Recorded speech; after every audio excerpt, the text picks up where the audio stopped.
च्या बार्शीमधील उक्कडगावमधील महाविद्यालयातील तरुणाला मारहाण झाली आहे। प्रसिक बनसोडे असं विद्यार्थ्याचं नाव आहे। 4 विद्यार्थ्यांनी रूममध्ये शिरून मारहाण केल्याचा आरोप होता। रॅगिंगच्या प्रकारातून हा मारहाण झाल्याचा आरोप आहे। विद्यार्थ्यावर धाराशिवमधील शासकीय महाविद्यालयामध्ये उपचार सुरू आहेत। तब्बल 3 तास मारहाण केल्याचा पीडित विद्यार्थ्यानं आरोप केला आहे।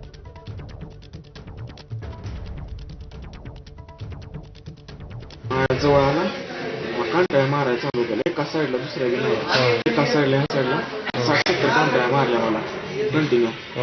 कांड्या झाल्या मला उठवलं त्याने स्टंप घेतला। स्टंप 600 वेळा तर मारलं असं। स्वतः तोंडानं म्हणलाय मला, मी तुला नशा केली म्हणून मी तुला कमी मारतो म्हणला, जर नशा केली नसती तर मला अजून मारला असतं म्हणला। आणि यानंतर माझा मिडडेमध्ये एक ब्रेक घेऊया। पाहत रहा एबीपी माझा। पोल्युशन चेक प्रस्तुत करते कॉप्सेल्स घशाच्या तक्रारींपासून त्वरित